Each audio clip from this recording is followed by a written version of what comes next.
Connecting Bangladesh অনুষ্ঠানে আপনাদের সকলকে স্বাগত জানাচ্ছি। প্রতিদিনের এই আয়োজন করোনা কালে যাতে আপনারা ঘরে বসেই চিকিৎসকের পরামর্শ নিতে পারেন, সে কারণে এই আয়োজনে আমরা প্রতিদিনই একজন বিশেষজ্ঞ চিকিৎসককে স্টুডিওতে পাই, যিনি আপনাদের নানান প্রশ্নের উত্তর দেন। আজকে দেখতেই পাচ্ছেন আমার সামনে টেবিলের উপর বিরাট বড় একটা হাড়গোড়ের একটা কি বলবো মডেল, যেটা নিয়ে আজকে কথা বলবেন ডাক্তার মোহাম্মদ আলমগীর হোসেন জনি। আমরা আজকে শিরোনাম রেখেছি কোমর ব্যথার আদ্যপান্ত। কোমর ব্যথার রোগী যারা, তারা একটু নড়িচড়ে বসবেন, সোজা হয়ে বসবেন, এবং চিকিৎসকেরা প্রথমেই বলেন যে ব্যাড পশ্চার, বাজেভাবে বসার কারণে প্রথমে কোমর ব্যথা শুরু হয় এবং তারপরে তো বাকিটা আছেই। সুতরাং আজকে আমাদের এই অনুষ্ঠানটুকু অন্তত শীত দ্বারা সোজা করে বসে দেখবেন, কি বলেন?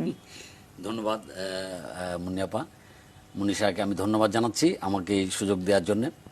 আমি মনে করি যে মেরুদণ্ড মানে স্পাইন যাদের নেই তাদেরকে আমরা বলি স্পাইনলেস। অনেক মানুষকেও আমরা ডাকি যে স্পাইনলেস। অনেক দেশকেও আমরা বলি স্পাইনলেস কান্ট্রি। মানে কারণ কি, স্পাইন হচ্ছে আমাদের শরীরে এবং সব কিছুর মূল ভিত্তি। এটার উপরে ভর করেই আমরা চলাফেরা করি। আমাদের শরীরের যত ভাইটাল স্ট্রাকচার আছে সব কিছু এই স্পাইনের উপরেই ভর করে চলে।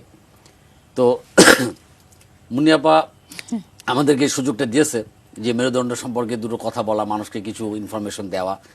যেমন আমি আবার অনুমতি নিয়ে যেটা বলতে চাই যে এই মানুষ, এই যে ডেভেলপমেন্ট, আমরা যারা যে বিভিন্ন ধীরে ধীরে ধীরে ধীরে আজকে মানুষ হয়ে আসছি, তো বানর থেকে মানুষ হয়েছে।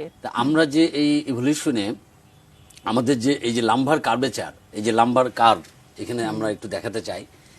এটা এই যে লাম্বার কার্ভ, এটা যতদিন আমাদের ডেভেলপ হয়নি ততদিন কিন্তু আমরা সোজা হয়ে দাঁড়াতে পারিনি।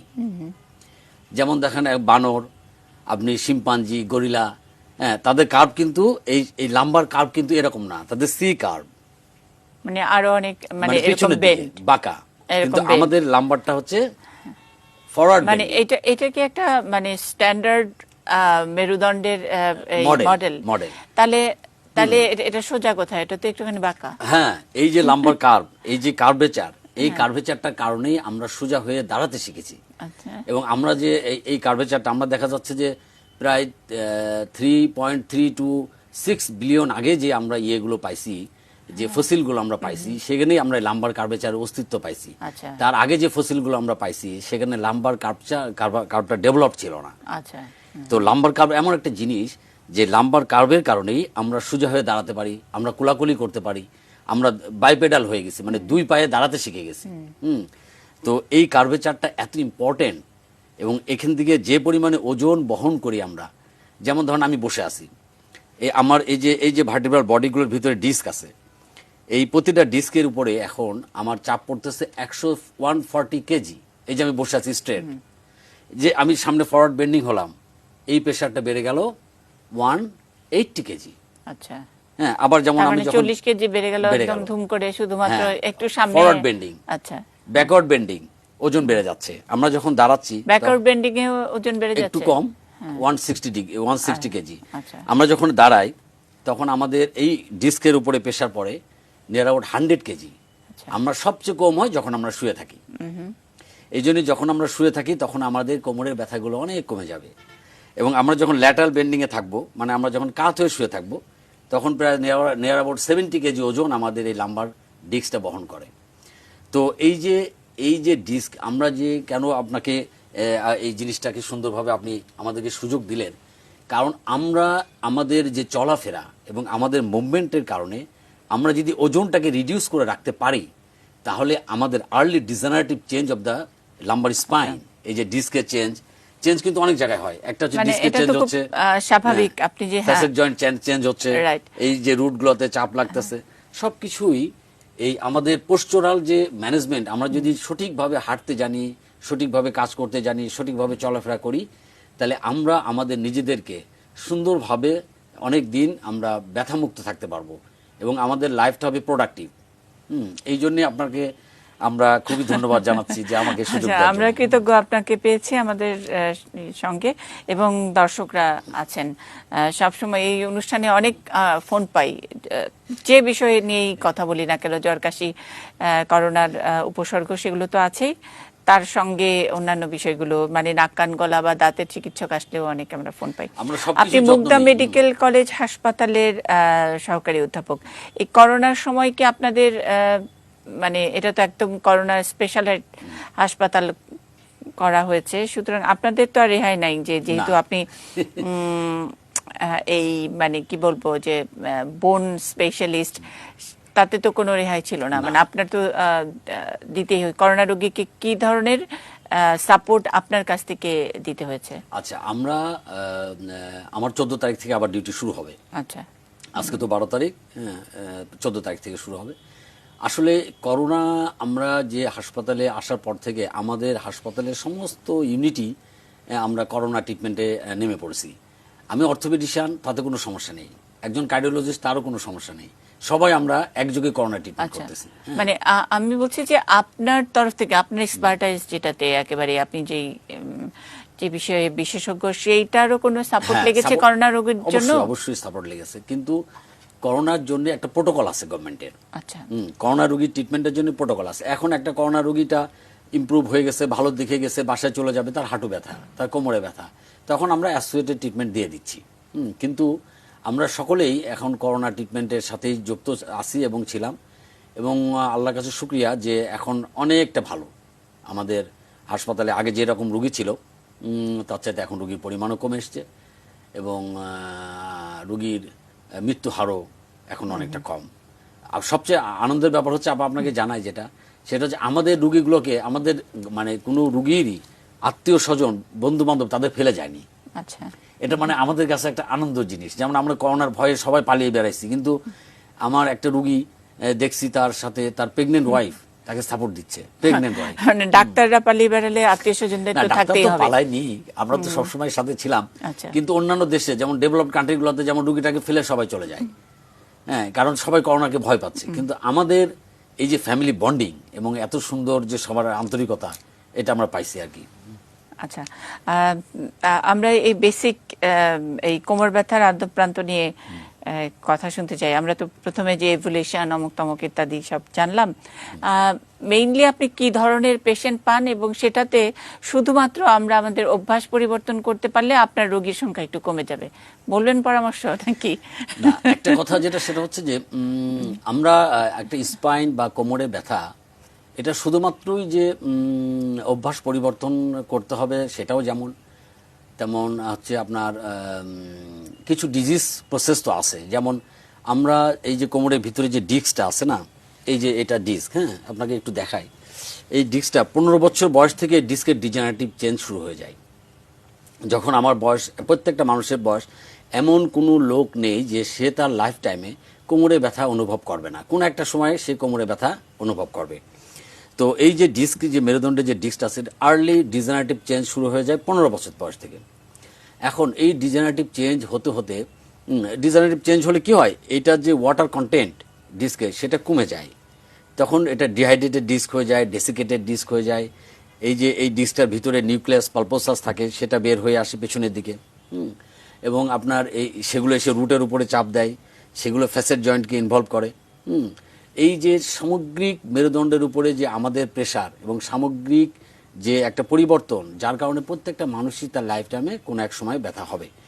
এখন আপনি যদি লাইফস্টাইল মডিফিকেশন এবং আপনার চলাফেরার দিকে যদি সতর্ক থাকেন, তাহলে সেটার পরিমাণটা কিছুটা কমবে। কিন্তু কিছু ডিজিজ প্রসেস আছে, যেমন আমরা মেরুদণ্ডে আসলেই যেমন একটা ফিজিওথেরাপি দিয়ে দিচ্ছি, যেমন যে সার্জন আমরা অপারেশন করে ফেলতেছি, কিন্তু আসলে ঘটনাটা তা নয়। ঘটনা হচ্ছে যে আপনার ডিজিজকে আপনার নোটিশ করতে হবে। যেমন একটা কোমরের ডিস্ক ডিজেনারেশন প্রত্যেকের হবে, কিন্তু সাথে আপনার রিউমাটয়েড আর্থ্রাইটিস আছে, অটোইমিউন ডিজিজ, অ্যানকাইলোজিং স্পন্ডালাইটিস আছে, আপনার এমনকি আপনার গাউট আছে, হ্যাঁ, বিভিন্ন রোগ আছে, হ্যাঁ, এগুলো যেমন অটোইমিউন ডিজিজ। আবার যেমন ধরেন কিছু টিউমার আছে, সেটা মানে বনি টিউমার হতে পারে, মেরুদণ্ডের কর্ডের টিউমার হতে পারে, ভিতরে মেডুলারি, ইন্টারমেডুলারি, এক্সট্রামেডুলারি হতে পারে, বিভিন্ন টিউমার আছে। আবার ইনফেকশন আছে, যেমন ধরেন অনেক সময় ডিস্ক ইনফেকশন হয়, ডিস্কাইটিস হয়। স্পাইনাল টিবি, আমাদের দেশে প্রচুর পরিমাণে রোগী আমরা স্পাইনাল টিবি পাচ্ছি। সেই স্পাইনাল টিবির কারণে কিন্তু আমাদের রোগী ব্যথা নিয়ে আসবে, ইনফেকশন, ডিজেনারেটিভ চেঞ্জ, আবার ট্রমা। আমাদের যে চলাফেরা, বেসিক্যালি এখন আমাদের যে রাস্তাঘাট, যেসব অবস্থার ভিতরে অনেক ঝাঁকি বা অনেক রাস্তাগুলো যেখানে থাকে, সেখানকার লোকগুলোর ভিতরে কিন্তু কোমরে ব্যথার প্রবণতাটা একটু বেশি হবে। তারপরে যারা ভাইব্রেটিংয়ের কাজ করে, যেমন ধরেন আপনি ড্রিল মেশিনের কাজ করে, হেভি লিফটিংয়ের কাজ করে, তাদের ক্ষেত্রে এই ডিস্কগুলো ডিজেনারেশন হবে আর্লি, এবং সেটা ডিস্ক প্রোলাপস হবে। এই ধরনের রুগী আমরা পাচ্ছি।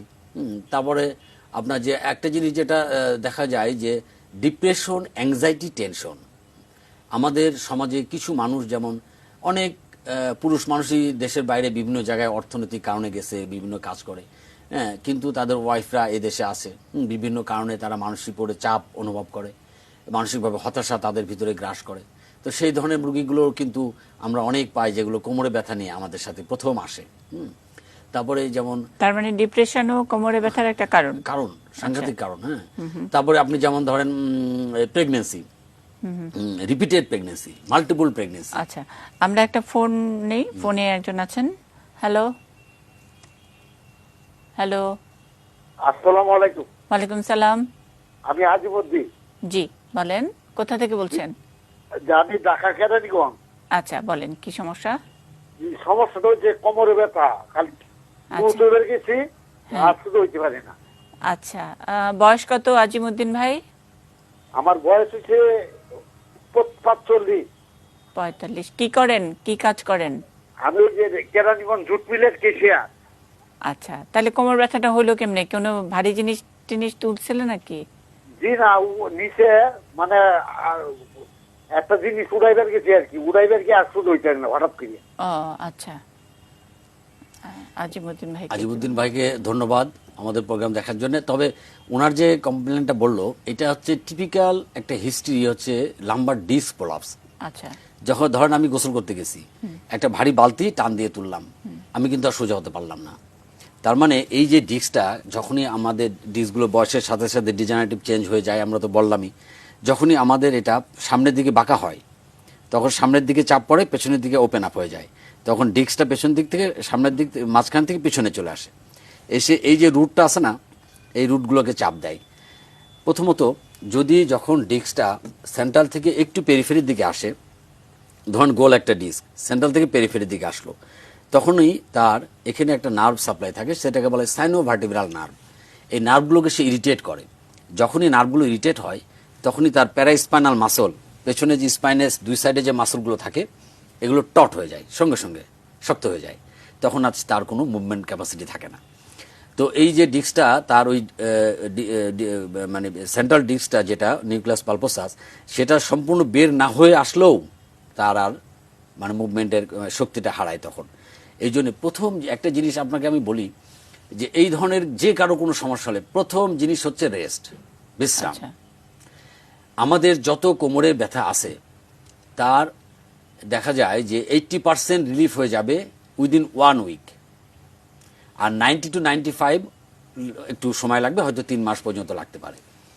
কিন্তু এই যে উনি যে ব্যথাটা পাইছে, ওনাকে প্রথম কাজ হচ্ছে তাকে রেস্টে থাকতে হবে, 1 নম্বর।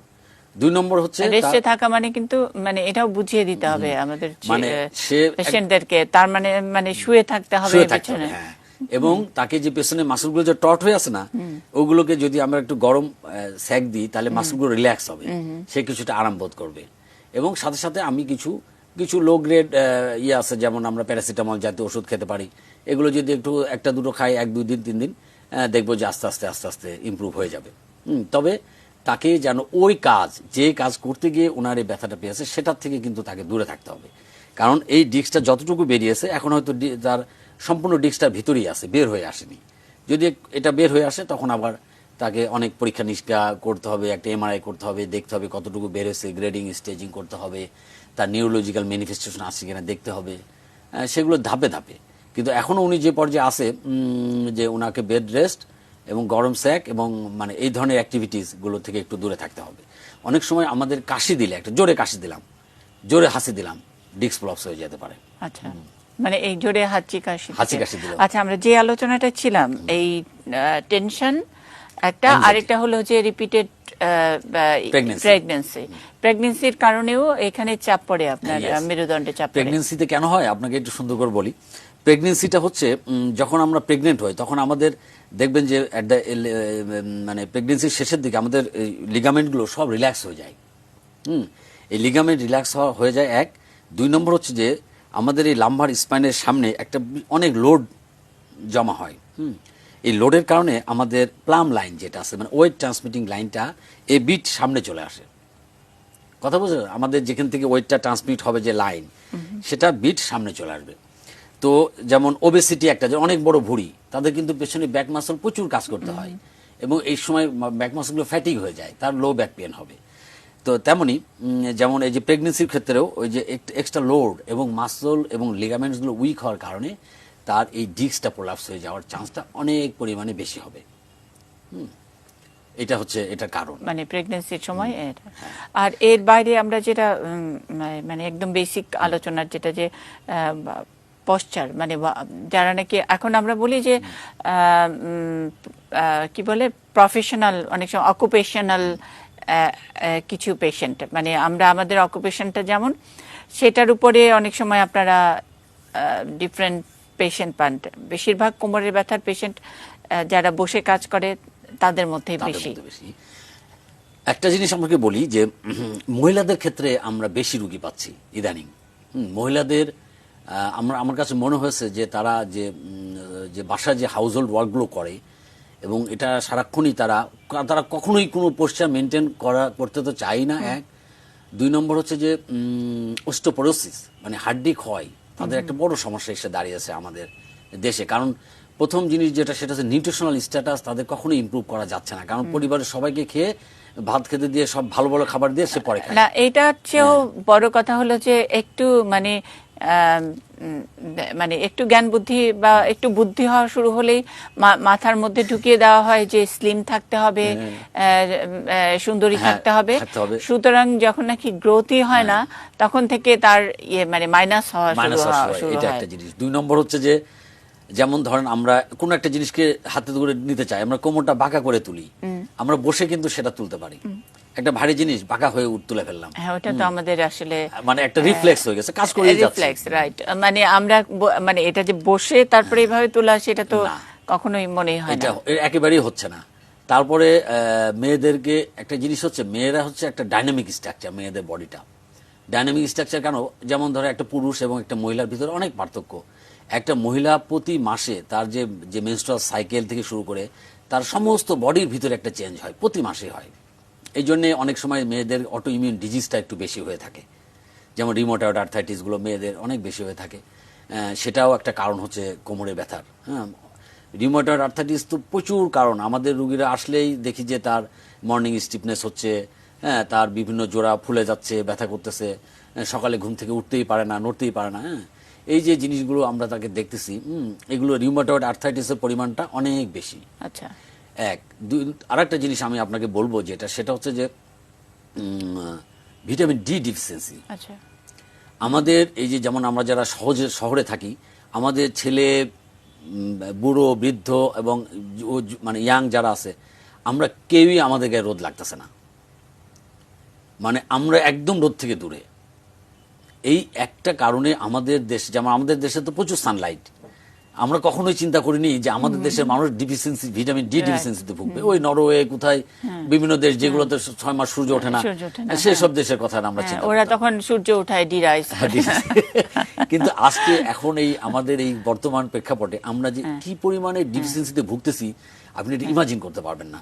তো ভিটামিন ডি ডিফিসিয়েন্সি কিন্তু একটা অস্টিওপোরোসিসের যেমন একটা রোল, তেমন আপনার ইনভেরিবলি লো ব্যাক পেনের একটা বড় প্রভাব রাখতেছে ভিটামিন ডি ডিফিসিয়েন্সি। আচ্ছা, আরেকজন অনেকক্ষণ ফোনে আছেন, একটু শুনে নেই। Hello, hello, hello. আসসালামু আলাইকুম। ওয়ালাইকুম সালাম। আপু, আমি একটু স্যারের সাথে কথা বলতে চাই। স্যার শুনতে পাচ্ছেন? আপনার নামটা বলেন, কোত্থেকে বলছেন? আমার নাম মনি আক্তার, সাভার হেমায়তপুর থেকে বলছি। আচ্ছা, বলেন বলেন মনি আপা, আমরা শুনতে পাচ্ছি, বলেন। স্যার আমার শুইলে মানে শোয়ার থেকে ওঠার পর আমি বসতে পারি না। আচ্ছা, আপনি আপনার টেলিভিশনের ভলিউমটা কমান, হ্যাঁ মনিয়াপা, জি, কমাইছি। একদম কমান। এবার এবার আপনি কথা শুনতে পারবেন ভালো করে, বলেন। এবার শুলে উঠতে পারেন না?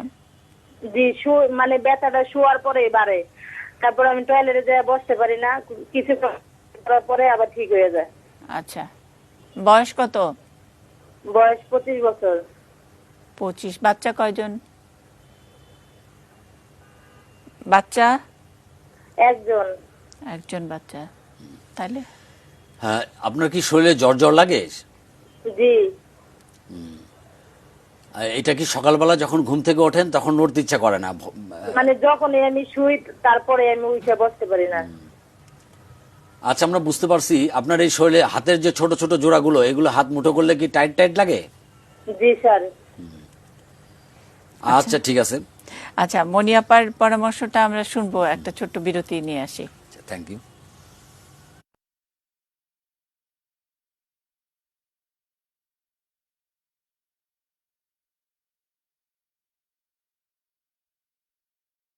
الله أكبر الله أكبر الله أكبر الله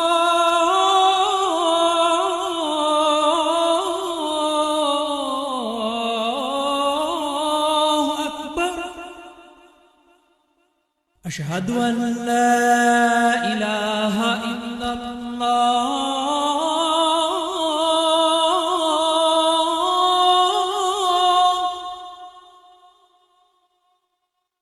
أشهد أن لا إله إلا الله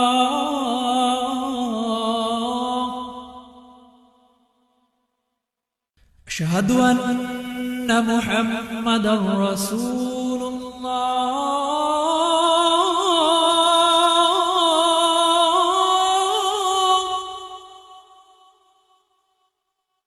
أشهد أن محمدا رسول الله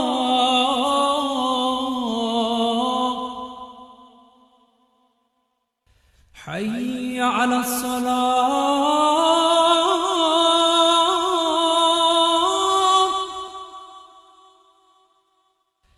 حي على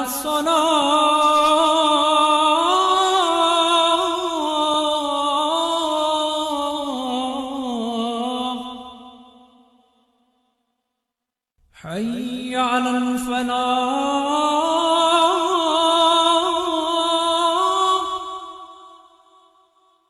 حي على الفلاح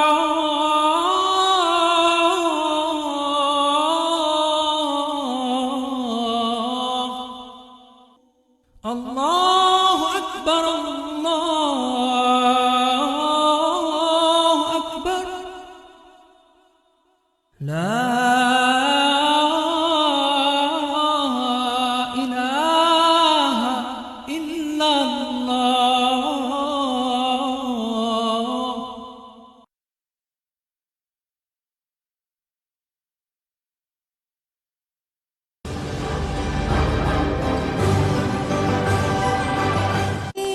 রাজ এখানে থেমো না,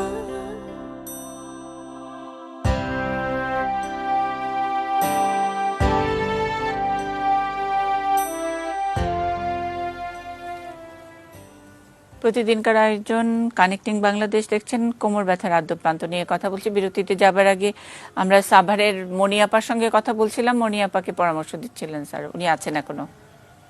হ্যাঁ, মুনিয়াপাকে আমার যেটা পরামর্শ সেটা হচ্ছে এই যে এটা একটা ওনার যে প্রাথমিক লক্ষণ থেকে মনে হচ্ছে যে উনি রিউমাটয়েড আর্থ্রাইটিসের আক্রান্ত।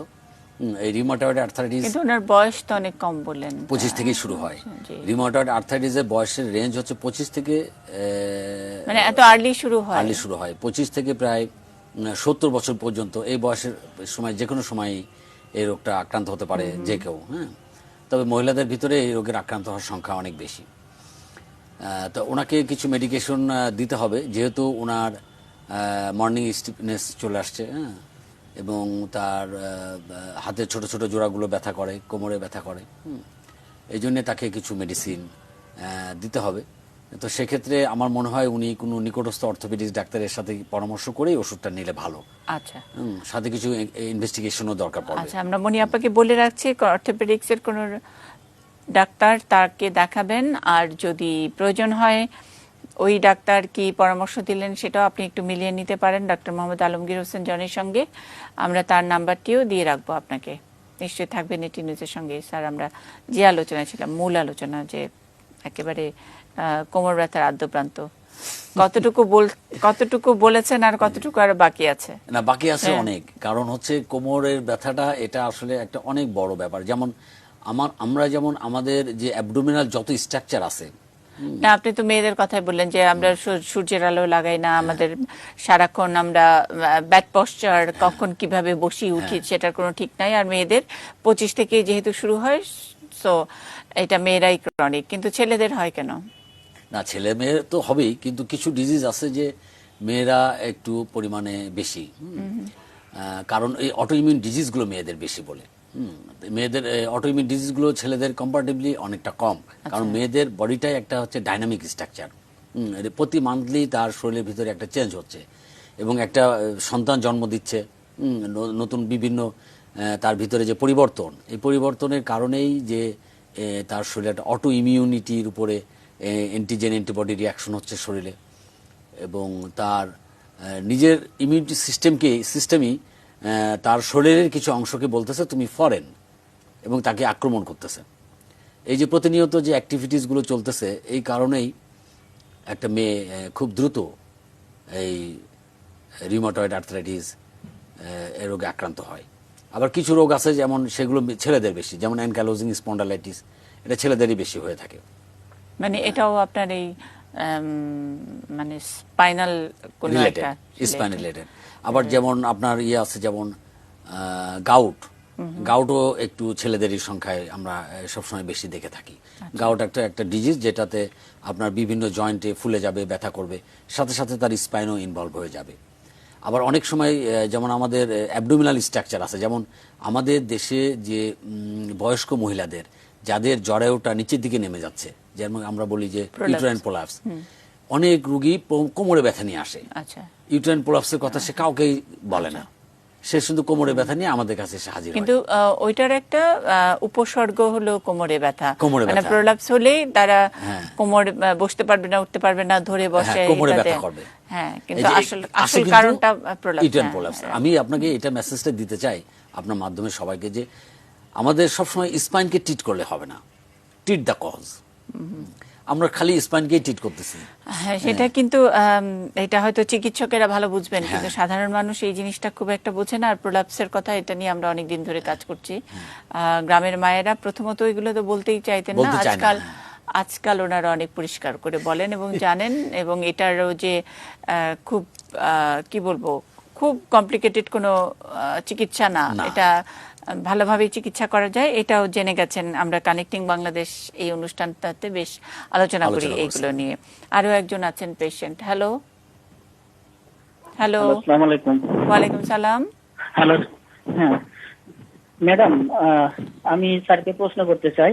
জি স্যার, আমার হলো আমার ডান পায়ে পুরোটাই ঝিঞ্জি ধরে, আর একদিন আজ থেকে 1 মাস আগে হঠাৎ করে কোমরের ডান সাইডে তীব্র ব্যথা অনুভব হয়। তারপরে আমি এমনিতেই কোনো মেডিসিন গ্রহণ করি না, একদিন পরে দেখা যায় যে ব্যথাটা কমে যায়। কিন্তু পরে আমি ডাক্তারের কাছে শরণাপন্ন হই, ডাক্তার আমাকে এমআরআই করতে বলেন, তো আমি এমআরআইটা করি। তারপরে আমার এমআরআই ধরা পড়ে হচ্ছে লাম্বার লর্ডোসিস ইজ মেডেললি রিডিউস। আচ্ছা, হ্যালো, জি জি, শুনতে পাচ্ছি। হ্যাঁ, তো আর আমার এখন মানে ইফেক্টটা হলো ডান পায়ে, মানে আমি যখন ঘুমাতে যাই তখন আমার কোমর থেকে শুরু করে ডান পাটা পুরোটাই ঝিঞ্জি ধরে, আর আমি আধা কিলো রাস্তা রান করতে পারি না, যেই দাঁড়িয়ে যাই আস্তে আস্তে পাটা ঝিঞ্জি ধরে, এবং পায়ের ফুটটা ঠোঁটের উপরে যে ঘিটা আছে এই ঘিটার মধ্যে ডান সাইডের দিকে তীব্র ব্যথা করে, ভিতরের দিকে করে না, কিন্তু ডান সাইডে একদিকে পুরোটাই ব্যথা করে এবং ঝিনঝির করে, ঝিনঝির হয়ে আসে। হ্যাঁ, সুন্দর। আপনার প্রেজেন্টেশনটা আমাদের কাছে খুবই ভালো লাগছে। হ্যাঁ, আপনি খুব একেবারে গুছিয়ে আমাদেরকে বিস্তারিত জানিয়েছেন। হ্যাঁ। বলেছেন একদমই। এটা আমরা খুবই খুশি হয়েছি। এবং এই যে রোগটাকে বলা হয় হচ্ছে প্রোলাপস লাম্বার ইন্টারভার্টিব্রাল ডিস্ক, এবং এই যে প্রোলাপস লাম্বার ইন্টারভার্টিব্রাল ডিস্ক এবং সেটা আপনার ডান পায়ের রুটের উপরে চাপ দিয়ে রাখছে। এই যে আমার হাতে যে মডেলটা আছে এটাকে বলে রুট। এই ডিস্কটা যখন এই যে এটা ধরেন ডিস্ক, হ্যাঁ, এটা যখন বের হয়ে যায় পেছন দিক থেকে, তখন এইটা এই রুটের উপরে চাপ দেয়। যখন ডিস্কটা রুটের উপরে চাপ দেয় তখন সেটা রুটটা চলে গেছে যে আমাদের বিভিন্ন নার্ভগুলো কোমর থেকে উৎপন্ন হয়ে পায়ের দিকে যায়। তো যখন তার এই জায়গাটায় চাপ দিচ্ছে নার্ভের উপরে, তখন তার টোটাল পায়ে চলে যাচ্ছে। এবং দেখেন সে একটা সুন্দর আমাদেরকে বলছে যে পায়ের বাইরের দিকটা S1 নার্ভ সাপ্লাই, মানে তার L5S1 এ ডিস্ক প্রলাপস আছে এবং রাইট সাইডে আছে। তো একটা সুন্দর হিস্ট্রি দিয়েছে। একটা জিনিস যেটা সেটা হচ্ছে যে এই রোগীর ক্ষেত্রে আমরা কি করতে পারি। এই রোগীর ক্ষেত্রে সে হচ্ছে স্পাইনাল ক্লডিকেশনে ভুগতেছে, কিছু দূর গেলে পরে সে আর হাঁটতে পারবে না, তাকে রেস্ট নিতে হবে, একটু বসতে হবে। তার যে রুটটার উপরে যে চাপ দিচ্ছে সেই চাপটাকে রিলিভ করতে হলে আমাদেরকে দেখতে হবে এমআরআই দেখতে হবে যে তার কতটুকু ডিস্ক বের হয়ে এসছে এবং কতটুকু চাপ আছে। যদি দেখা যায় যে তার ডিস্ক বের হয়ে এসছে, নো ডাউট, কারণ তার রেডিকুলোপ্যাথি, এটাকে বলে আমরা রেডিকুলোপ্যাথি ডেভেলপ করে গেছে। তো এমআরআইটা দেখার পরেই আমরা বলতে পারবো যে তার কিভাবে আমরা এটা সমাধান করতে পারবো। যদি দেখা যায় যে মাইল্ড, মডারেট, সিভিয়ার তিনটা ফর্মে ডিস্কটা প্রলাপস হয়ে আসে। ইন কেস অফ মাইল্ড তাকে কনজারভেটিভ ট্রিটমেন্ট করতে হবে। ইন কেস অফ মডারেট তাকে অপারেটিভ ট্রিটমেন্ট করতে হবে। অপারেটিভে তো অনেক প্রসিডিওর আছে, মাইক্রো ডিস্কেক্টমি করি আমরা, অনেক সময় ওপেন ডিস্কেক্টমি করতেছি, লেজার ডিস্কেক্টমি করতেছি, বিভিন্ন জিনিস, বিভিন্ন অপশনগুলো আছে। তো সেটা অপারেশনের কথা। আর যখন সিভিয়ার হয়ে যাবে তখন মানে এই নার্ভটা টোটালটাই প্যারালাইসিস হয়ে যাবে। তো তখন তার এই পায়ের যে সেন্সেশন, মানে যে অনুভূতি, সেটা টোটালি থাকবে না। তো এই জিনিসটার জন্য ওনাকে আমি বলবো যে কিছু জিনিস আপনি নিজের থেকে পরীক্ষা করতে পারেন। যেমন আপনি শুয়ে পাটাকে সোজা করে আস্তে আস্তে পাটাকে লিফট করে দেখতে পারেন যে আপনার পায়ের পেছন দিক থেকে সম্পূর্ণ টান দিয়ে ধরে কিনা, 1 নম্বর কথা। 2 নম্বর হচ্ছে পায়ের যে বাইরের অংশ আছে, পায়ের বাইরের অংশটা আমরা হাত দিয়ে দেখতে পারি যে অনুভূতিটা এই পায়ের সাথে এই পায়ের কোনো পার্থক্য আছে কিনা, ডানের সাথে বাম।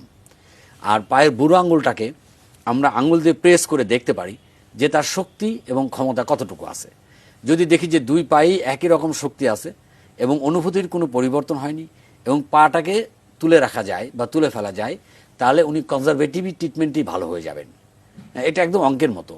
কিন্তু দেখা যায় যদি এই যে আমি যে আপনাকে যে সিমটমগুলো বললাম, এগুলো যদি দেখা যায় যে অনুভূতিটা গ্র্যাজুয়ালি কমে যাচ্ছে, পাওয়ার, মাসল পাওয়ার গ্র্যাজুয়ালি কমে যাচ্ছে, এবং পায়ের যে রেস্ট্রিকশন অফ পাওয়ার যে তুললেই 30 ডিগ্রি থেকে 70 ডিগ্রির ভিতরে সিভিয়ার পেন ফিল করতেছে, এটাকে বলা হয় সাইটিক স্ট্রেস টেস্ট।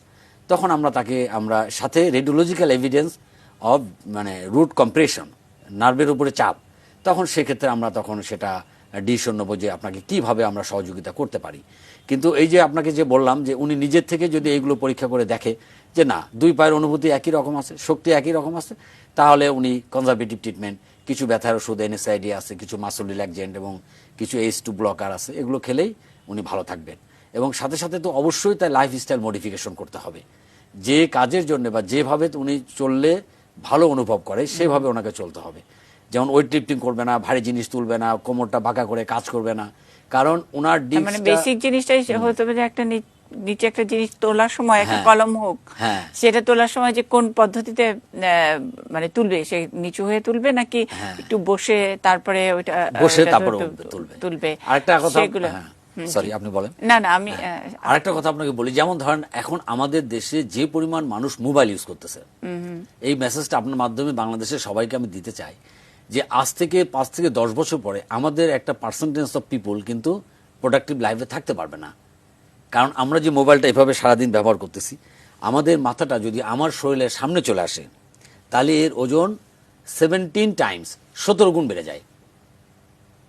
দেখেন সিম্পল কিন্তু একটা জিনিস, আমরা কিন্তু কেউই খেয়াল করতেছি না। আমার স্টুডেন্ট বলেন, আমাদের যারা যেখানে কাজ করতেছি মোবাইল নিয়ে পড়ে আছি। কিন্তু মোবাইলটা যদি আমার মাথাটা যদি আমার বডির সামনে চলে আসে, তাহলে মাথার ওজন 17 গুণ বেড়ে যাবে। তাহলে আমার যে মাথার ওজন যদি 5 কেজি হয়, তাহলে 5 17 85 কেজি ওজন কিন্তু আমার পেছনের মাসলগুলোকে দিয়ে রাখতেছি। তাহলে সেই মাসলগুলো আর্লি ফ্যাটিক হবে, early degenerative change of the cervical spine হয়ে যাবে।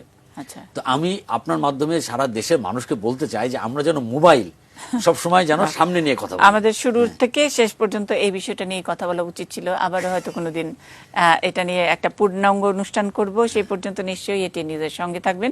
অনেক ধন্যবাদ ডক্টর মোহাম্মদ আলমগীর হোসেন জনি। ধন্যবাদ দর্শক আপনাদেরকেও। ধন্যবাদ আপনাকে এটিএনের মাধ্যমে আমাকে সুযোগ দেওয়ার জন্য।